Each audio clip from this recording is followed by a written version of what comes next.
Bem-vindos ao Morning Show dessa segunda-feira. Foi dada a largada para mais uma semana da sua dose matinal de informação e entretenimento. Eu sou André Marinho, seu amigo do dia a dia. Esse Morning Show sempre cheio de novidades, entrevistas e uma bancada de altíssima categoria e gabarito. A voz da sensatez, o rei da ponderação, Mano Ferreira, está aqui com a gente. A mente mais afiada desse programa, xerife do Morning Show, Jess Peixoto.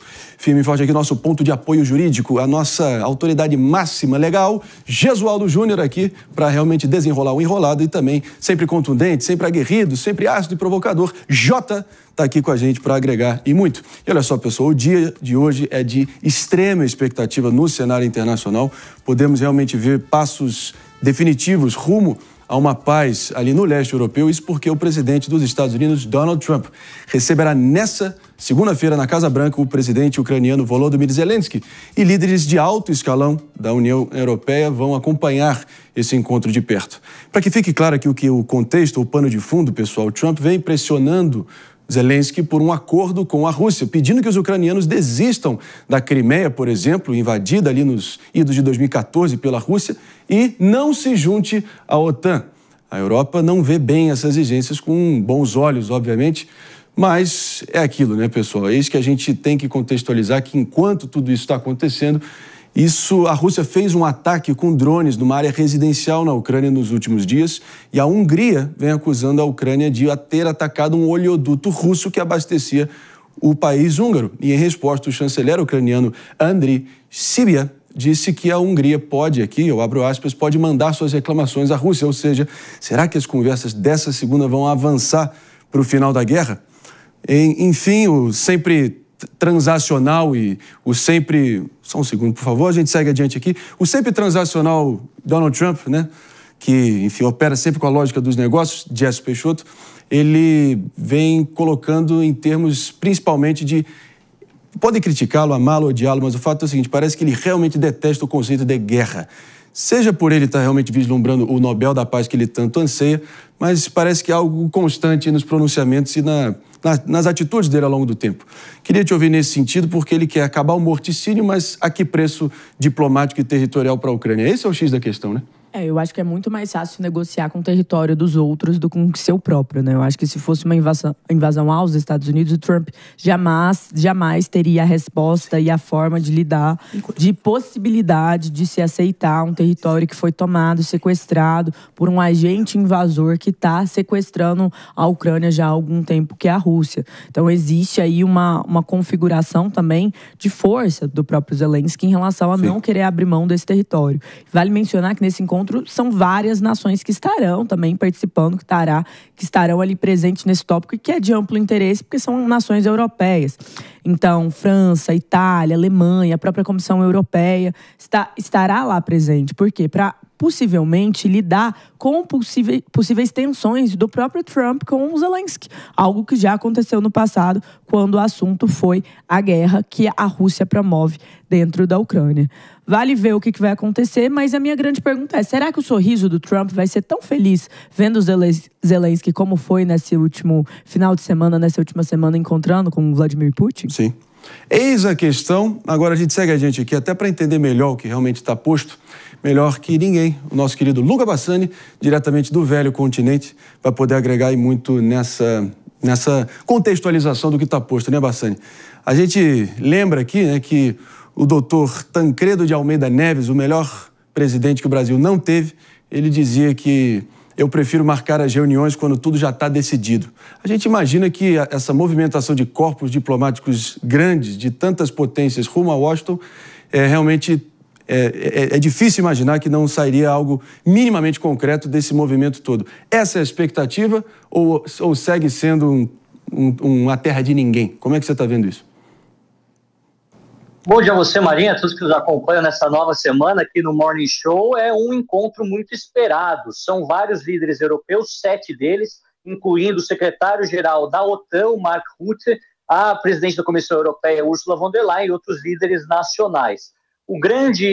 A grande questão que será decidida serão duas, na verdade. Ela pode ser dividida entre a questão de concessão territorial da Ucrânia para a Rússia, ou seja, a formalização daquilo que a Rússia conquistou militarmente, e a entrada ou não da Ucrânia na OTAN. Em relação aos territórios, inicialmente Donald Trump disse que a Ucrânia teria que abrir mão da Crimeia. A Crimeia, de fato, desde 2014 foi anexada unilateralmente pela Rússia e a Ucrânia pouco conseguiu fazer durante esse período para recuperar. O outro ponto que os russos parecem querer e é inegociável é o Donbass, composto pela província de Luhansk e Donetsk. Luhansk já foi 100% conquistado militarmente e Donetsk 70% conquistado, só que nesses 30% que estão em controle da Ucrânia estão as principais cidades. Então, o presidente Zelensky ele não quer abrir mão de 30%, onde estão os seus cidadãos, onde está a população ucraniana e onde estão as cidades mais ricas. Exatamente por isso que o acordo se torna insustentável na visão da Ucrânia. Inclusive, ele diz que a Constituição ucraniana ela não admite você ceder territórios para outros países. Isso, grande parte das constituições nacionais tem esse tipo de artigo como cláusula pétrea. Então, envolveria um problema não só do presidente tomar essa decisão, mas o legislativo, toda a sociedade civil, um plebiscito, ou seja, tudo indica que será um caminho difícil. Em relação à OTAN, parece que é consenso que a Ucrânia não entraria na aliança militar ocidental, até porque se tivermos um veto, isso já é necessário, e não podemos esquecer que dentro da OTAN temos a Hungria, que é aliada da Rússia, e temos a Eslováquia, com o primeiro-ministro Robert Fico, que também é aliado do presidente Putin, e eventualmente a Bulgária, ou até mesmo o presidente Trump. O que Zelensky quer é negociar garantias de segurança ao molde do artigo 5º da OTAN, que garanta ao seu país uma espécie de retaguarda das grandes potências ocidentais caso a Rússia ataque ou até mesmo invada a Ucrânia novamente no futuro, depois que as fronteiras novas forem decididas. Então, são dois assuntos bastante complexos. Acredito que talvez não consiga se resolver tudo no dia de hoje, mas exatamente aquilo que a Jess acabou de falar é importante a gente ressaltar. Como na última passagem de Zelensky por Washington, em fevereiro deste ano de 2025, houve um bate-boca entre Donald Trump, o J.D. Vance e o próprio Zelensky, os líderes europeus estarão lá para tentar evitar qualquer tipo de humilhação pública ou de um televisionamento de uma situação ruim. Eles querem passar a imagem de unidade e que o Ocidente estaria pronto para poder responder diplomaticamente agora aquilo que a Rússia apresentou na mesa do Alasca perante o presidente Donald Trump. Muito para a gente assistir, lembrando que hoje a partir das 2h15 da tarde, horário de Brasília, tudo isso começa inicialmente com um encontro bilateral Trump e Zelensky e depois os líderes europeus se juntam por volta aí depois do almoço nos Estados Unidos, umas 3, 4 da tarde, horário local de Washington. É isso aí, Bassani, obrigado demais pelo esclarecimento, pelo panorama sempre preciso, bom trabalho por aí e a gente vai comentar aqui com a bancada. O cálculo aqui, pessoal, pelo menos desde fevereiro de 2022 até esse Dia da Graça de 18 de agosto de 2025, a gente está falando de 1.276 dias de muitas e muitas mortes dos dois lados, de uma tragédia assim sem precedentes, pelo menos na nossa geração, ver algo escalar de forma tão brutal por tanto tempo, né, mano? Então, o fato é o seguinte, a gente precisa ver um fim o quanto antes e não há muita nobreza na guerra, né? Alguma concessão terá que ser feita, querendo ou não, de ambos os lados, né? Como é que você está vendo isso? Pois é, Marinho, uma guerra é sempre uma tragédia humana, a gente nunca pode perder isso de vista. Muitas vezes, quando a gente está falando do noticiário do outro lado do mundo, as pessoas acabam tratando como se fosse um filme ou uma partida de videogame. Não é. São vidas humanas em jogo com tragédias que são, muitas vezes, levando a um ciclo e a uma espiral muito perigosa. E, nesse sentido, a gente precisa olhar para esses conflitos para além do imediatismo, porque quase 100 anos atrás, Marinho, em 1938, nós tivemos o chamado Acordo de Munique, quando França e Reino Unido fecharam um acordo com a então Alemanha de Hitler, cedendo ou concordando com a cessão de parte do território da Tchecoslováquia, com a ideia de que, com aquela cessão territorial, Hitler se acalmaria e não voltaria a invadir outros territórios. A gente sabe, infelizmente, o que acabou acontecendo depois. Hitler não ficou satisfeito com a cessão do território tcheco e acabou levando à Segunda Guerra Mundial. A gente espera que não estejamos diante de uma repetição da história, mas há um temor não injustificado de que estejamos vendo um episódio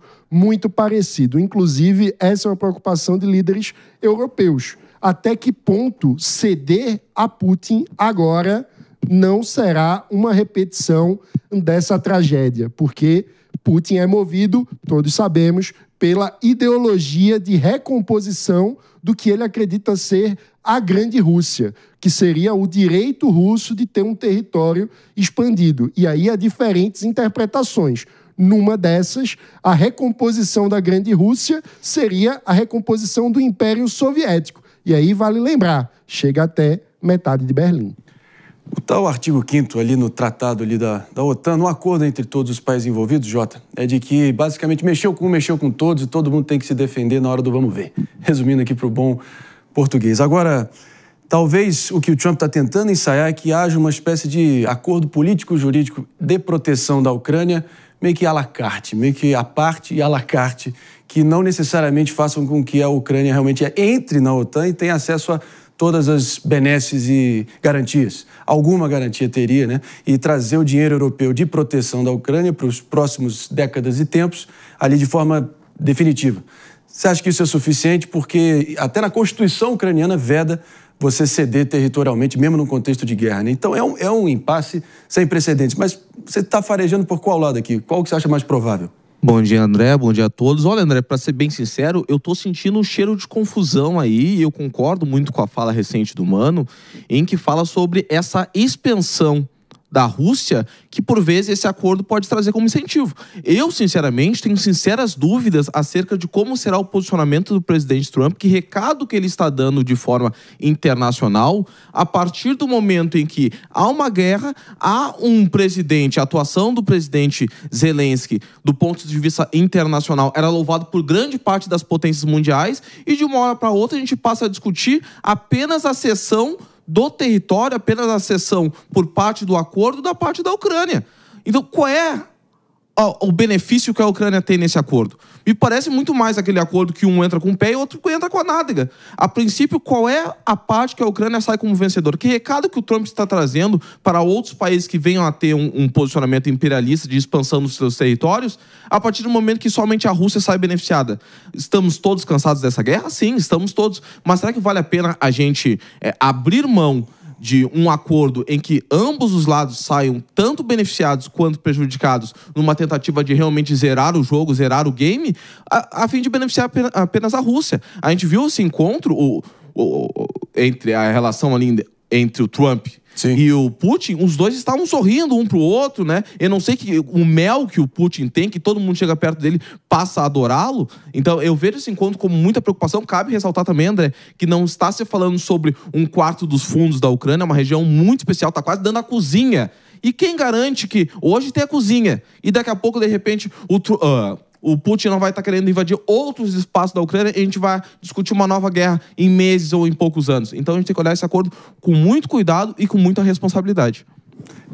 Sem dúvida alguma. Agora, eu quero, inclusive, aqui convocar todo mundo que esteja nos assistindo, principalmente pelo YouTube, a comentarem sem moderação, criticando, elogiando, concordando, discordando, enfim, participando aqui do nosso programa. Então, turbinando aí a participação de vocês no nosso chat, sempre intenso, sempre frenético. É importante a gente sentir o pulso da nossa querida, amada audiência de norte a sul, de leste a oeste. Então, deixa aí o comentário de vocês, a opinião de vocês, e os mais relevantes a gente vai estar projetando aqui na tela para valorizar a nossa tropa. Perdão do trocadilho aqui, tá? Mas vocês entenderam o meu ponto aqui. É isso aí, o papo tá dado e a gente conta com vocês.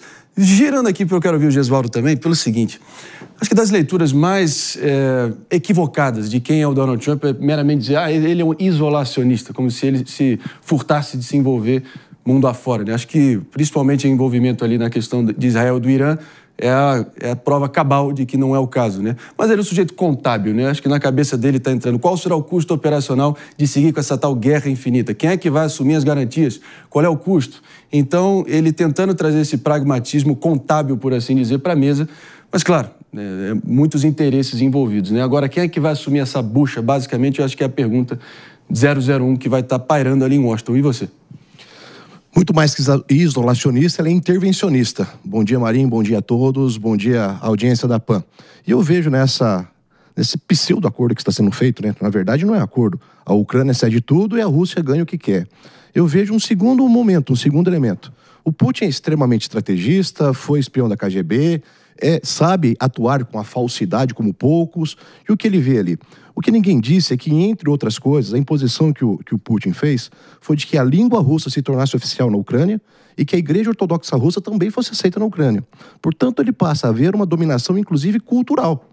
E vamos imaginar que, encerrada essa guerra, em meses, o Zelensky estará deposto. Porque, por qualquer que seja o motivo do acordo, o Zelensky é o grande perdedor. E ele, desgastado que já está, ficará ainda mais desgastado com esse acordo e ele cairá.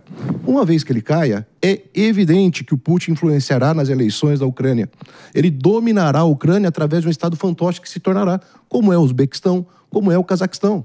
Portanto, o Putin sabe que, além de territórios, já consagrando a parte de baixo, como chama mesmo, ali a região da Crimeia, onde ele tem uma base naval extremamente importante para dominar não só o Mar Negro, mas também ter acesso ao Mar Mediterrâneo, ele passa agora a ter a região de Donetsk, se esse acordo for levar efeito, onde tem terras raras que interessam, inclusive, aos próprios Estados Unidos, e talvez os Estados Unidos estejam vendo nisso um grande parceiro no futuro, quem sabe. Mas, além disso, ele sabe que no futuro não muito distante, a Ucrânia vai se tornar o estado fantoche dele. Eu só acrescentar uma pequena coisa, eu acho brilhante essa colocação, as colocações muito boas, mas eu acho que no final do dia, o grande interesse do Trump, o grande interesse é realmente a resolução gerar legado. Eu acho que ele está com essa ânsia de gerar legado, porque para aqueles que não se lembram, durante o período Biden, os apoiadores de Donald Trump se movimentavam muito em torno das ideias de como a guerra não teria acontecido se o Trump estivesse no poder, de como o Trump teria resolvido, e a própria ideia de um prêmio Nobel da Paz vem bastante sobre isso, esse desejo dele. E a fala ali do próprio Putin em relação a como teria sido esse cenário. Então, o desejo dele, para mim, é muito mais sobre o legado que ele deixa aos Estados Unidos e ao mundo como um resolvedor de grandes problemas globais. Que legado é esse? Legado de homologação da invasão? Legado de eu resolvo Fim da guerra. Ele só vê o objetivo final. Mas dando tudo para quem invadiu, eu acho um legado, no mínimo, duvidoso. Eu concordo com você, mas eu acho que a visão dele é de resolver. É mais uma vez sofrendo por antecipação, cravando que a gente não está adiante ainda. Isso aí a gente precisa ver. O fato é o seguinte, os líderes europeus estão ali, vocês estão achando o quê? Que eles vão fazer uma espécie de escolta para o Zelensky? Vamos tentar entender. Então, antes de sair julgando, o fato é o seguinte, ele tem sido, ame ou odeie, goste ou não do estilo dele, absolutamente polêmico e controverso. Mas eu questiono a todos vocês aqui, ele foi ou não foi mais efetivo que os democratas antecessores dele em promover a paz em cenários de guerra mundo afora? Objetivamente, Camboja e Tailândia agora, Kosovo e Sérvia, Congo e Ruanda, a gente vê Índia e Paquistão.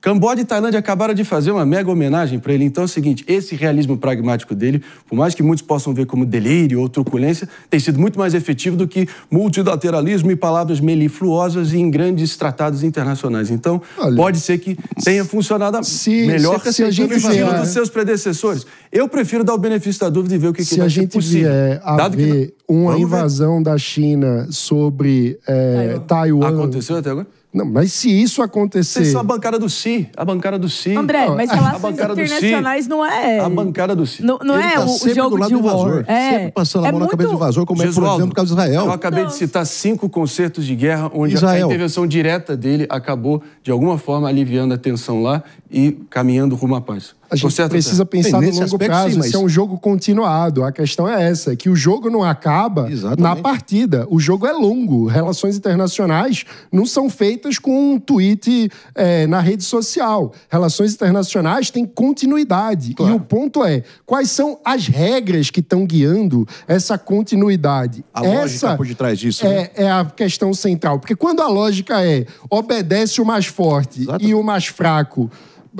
que engula, que se dobre, a gente entra num cenário muito perigoso, que acaba, no longo prazo, incentivando conflitos e não diminuindo os conflitos. Essa é a questão. Vocês acham que uma promessa de vitória total é realmente factível, plausível hoje em dia para a Ucrânia? A Ucrânia conseguir repelir 100% do avanço russo, conseguir reter 100% da sua integridade territorial. Pergunta? É possível isso? Ou é uma mágica?